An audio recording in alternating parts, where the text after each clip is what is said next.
दोस्तों आज है 25 नवंबर और आज है बैकुंठ चतुर्दशी।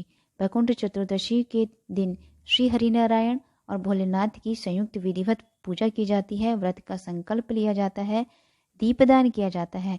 तो आज के दिन पूजा करने के बाद उनकी पौराणिक कथाओं का श्रवण करने मात्र से ही बैकुंठ धाम की प्राप्ति होती है। बैकुंठ चतुर्दशी का एकमात्र ऐसा दिन है जिस दिन भगवान श्री हरिनारायण और भोलेनाथ की विधिवत पूजा की जाती है। एकमात्र यही एक दिन है जिस दिन भगवान भोलेनाथ पर तुलसी दल और श्री हरि नारायण को बेलपत्र समर्पित की जाती है। मध्य रात्रि में 12 बजे के बाद बैकुंठ चतुर्दशी की कथा का श्रवण किया जाता है। तो कथा इस प्रकार है। एक बार की बात है कि नारद जी पृथ्वी लोक से घूमकर बैकुंठ धाम पहुंचते हैं। भगवान श्री हरि नारायण उन्हें आदरपूर्वक बिठाते हैं और प्रसन्न होकर उनके आने का कारण पूछते हैं।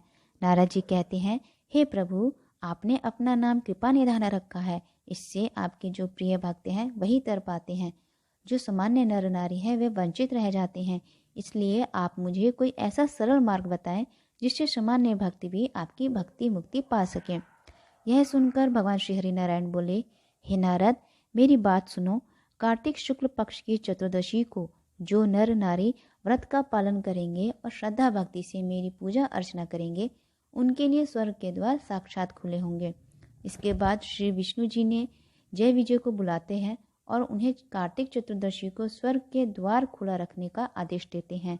भगवान श्री हरिनारायण कहते हैं कि इस दिन जो भी भक्त मेरा थोड़ा सा भी नाम लेकर पूजन करेगा वह बैकुंठ धाम को प्राप्त होगा। दूसरी कथा के अनुसार एक बार भगवान श्री हरि विष्णु देवाधिदेव महादेव का पूजन करने के लिए काशी आए। वहां मणिकर्णिका घाट पर स्नान करके उन्हें 1000 स्वर्ण कमलों से भगवान विश्वनाथ का पूजा करने का संकल्प लिया।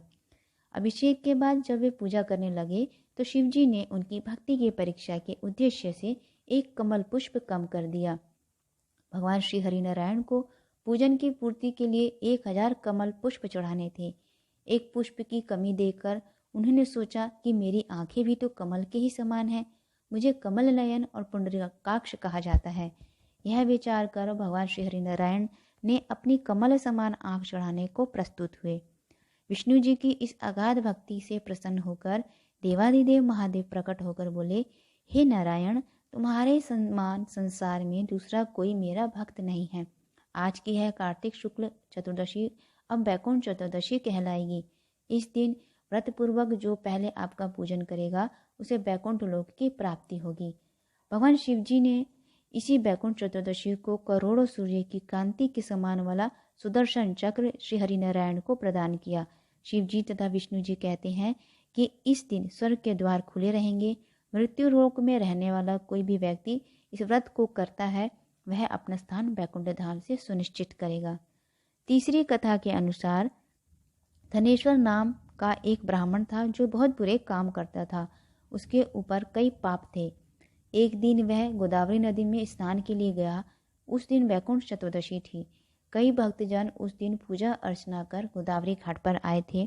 उस भीड़ में धनेश्वर भी उन भक्त सभी के साथ था। इस प्रकार उन श्रद्धालुओं के स्पर्श के कारण धनेश्वर को भी पुण्य मिला। जब उसकी मृत्यु हो गई तब उसे यमराज लेकर गए और नरक में भेज दिया। तब भगवान विष्णु ने कहा, यह बहुत पापी है, पर इसने बैकुंठ चतुर्दशी के दिन गोदावरी में स्नान किया और श्रद्धालुओं के पुण्य के कारण इसके सभी पाप नष्ट हो गए, इसलिए इसे बैकुंठ धाम मिलेगा। अतः धनेश्वर को बैकुंठ धाम की प्राप्ति हुई। दोस्तों, बैकुंठ चतुर्दशी के दिन इस कथा का श्रवण करते हैं 1000 गुना पुण्य फल की प्राप्ति होती है। आज के दिन संयुक्त रूप से भगवान श्री नारायण भोलेनाथ की पूजा विधिवत की जाती है। चतुर्दशी के दिन सुबह स्नान कर लीजिए। स्नान करने के बाद नित्य प्रतिदिन की पूजा कीजिए। भगवान श्री हरि नारायण भोलेनाथ की संयुक्त पूजा कीजिए। शालिग्राम जी हैं और भोलेनाथ जी को एक चौकी पर स्थापित कीजिए। लाल कपड़ा बिछाकर उस चौकी पर स्थापित कीजिए। भगवान भोलेनाथ को बेलपत्र अर्पित कीजिए। श्री ठाकुर जी को, भगवान श्री हरि नारायण को तुलसी दल अर्पित कीजिए। उनकी कथा का श्रवण करेंगे। बैकुंठ चतुर्दशी के कथा का श्रवण करेंगे। भगवान श्री हरि विष्णु के सहस्त्र नाम का जाप करेंगे। ओम नमः शिवाय का जप करेंगे।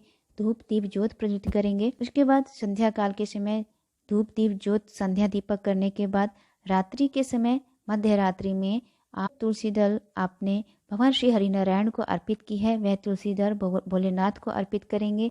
बेलपत्र उठाकर भगवान श्री हरिनारायण को अर्पित करेंगे। अर्पित करते समय ओम ह्रीं श्रीं हरिणाक्षय नमः शिवाय का मंत्र बोलकर हरिहर मिलन करवाते हैं। इसे हरिहर मिलन करवाएंगे और 365 बाती का दीपक प्रज्वलित करेंगे। अगर आप यह दीपक मंदिर में जाकर प्रज्वलित करते हैं तो अति उत्तम है, या घर के मंदिर में भी यह दीप प्रज्वलित कर सकते हैं। 14 दीपों का दान किया जाता है। रात्रि के समय 14 घी के दीपक प्रज्वलित करते हैं। ये 14 घी के दीपक आप अपने घर के मुख्य द्वार पर, तुलसी के क्यारे के पास, भगवान श्री हरिनारायण के सम्मुख प्रज्वलित करेंगे। आकाश दीप दान करेंगे। बाकी बचे दिए घर के मुख्य द्वार पर प्रज्वलित करेंगे। दिया रखने से पहले दिए को आसन जरूर देना चाहिए। जो 365 बाती का अगर आप दीपक प्रज्वलित करना चाहते हैं तो 365 बाती का दीपक बना लें। यह दीपक आप श्री हरिनारायण के मंदिर में प्रज्वलित करें, भगवान शिव के मंदिर में प्रज्वलित करें, या घर के मंदिर में भी अपनी कामना को बोलते हुए प्रज्वलित कर सकते हैं। जितना दीपदान आज के दिन आप करते हैं, पुण्य कर्म करते हैं, उतना अधिक पुण्य आपको प्राप्त होता है। वैकुंठ चतुर्दशी के दिन जितना आप पुण्य कर्म करेंगे, दान दक्षिणा करेंगे, गंगा स्नान करेंगे, उतना ही आपको लाभ मिलता है। और आज के दिन अगर आप कोई बुरे कर्म करते हैं, पाप करते हैं, उतना ही आप पाप के भागी बनते हैं। तो ध्यान रखिए, किसी की आज निंदा ना करें, चुगली ना करें, किसी की कोई बुराई ना करें, कोई ऐसा काम ना करें जिससे कि किसी को दुख हो। दोस्तों ध्यान रखिए इन बातों का। आज के दिन अच्छे से अच्छे कर्म करें, पुण्य कर्म करें, शुभ कर्म करें। आज के दिन यह कर्म करने से आप पुण्य के भागी बनते हैं, अधिक शुभ की प्राप्ति होती है। भगवान श्री हरिनारायण भोलेनाथ की संयुक्त रूप से आपको उनका आशीर्वाद मिलता है। तो दोस्तों आशा करती हूँ आज की वीडियो आपको अच्छा लगा होगा। चैनल को सब्सक्राइब जरूर कीजिए, लाइक कीजिए, बेल आइकन को जरूर प्रेस कीजिएगा। मिलते हैं अगले